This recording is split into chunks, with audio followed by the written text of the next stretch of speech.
Eesti meistrivõistluste 2026 meeste finaal on lõppenud ja meil on kahekordne järjestikune Eesti meister Lauri Raadik. Lauri, palju õnne sulle! Aitäh! Vaatasin mängus, et sa alustasid 5 straigiga, et kas oli mõte kohe 300 ära panna finaalis? Kellel ei ole see mõte, kui 5-ga alustada, aga siis paneb pudru lõppu. Väga keeruliseks läks.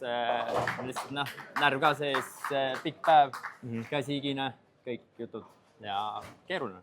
Päev oli tõesti pikk ja ma vaatasin, et rajad olid ka suhteliselt keerulised tundusid, et mis muudatusi vahepeal tegid, et ma nägin, et sa proovisid nii-öelda vasakul paremal minna. Ja üritasid kõrgemale tulla, aga hoog oli liiga suur lihtsalt tegelikult, aga see tuleb puhtalt närvidest.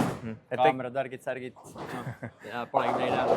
Et ühesõnaga tegid õiged otsused ja selle tõttu suutsid enda vastase... Ma arvan, meil oli väga palju õnne ka täna, väga palju õnne.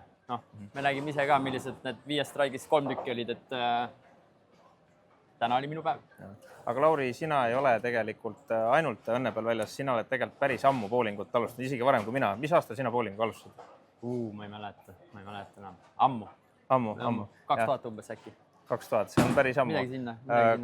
Kas sa oskad võrrelda näiteks, kuidas bowling on selle ajaga muutunud nüüd näiteks 2000 algus versus praegu? Et mis on nagu muutunud? Kas bowlingu tase on Eestis tõusnud? Tõusnud on kindlasti kohe, väga palju on tõusnud. Tulemused on ju päris nagu suured võrreldes kunagise ajaga. Aga kunagist aega ma mängisin kogu aeg juuniorites, et ega ma suuresti ei mäleta seda. Mina mäletan hästi, kui ma juuniorites mängisin. No see oli kõvem käsi. Oluliselt. Aga lõpetuseks, Lauri, sina nüüd kahekordne järjestikune Eesti meister Eesti rahvale. Mis sa sooviksid öelda, et põhjus, miks hakata bowlingut mängima? Ma arvan, et see on väga äge seltskonnamäng ja täna siia tulles aega veetma õhtul näiteks, miks mitte. Saad kõike süüa, juua, mängida. Tundub hea. Suur aitäh, Lauri, veel kord palju õnne. Aitäh sulle!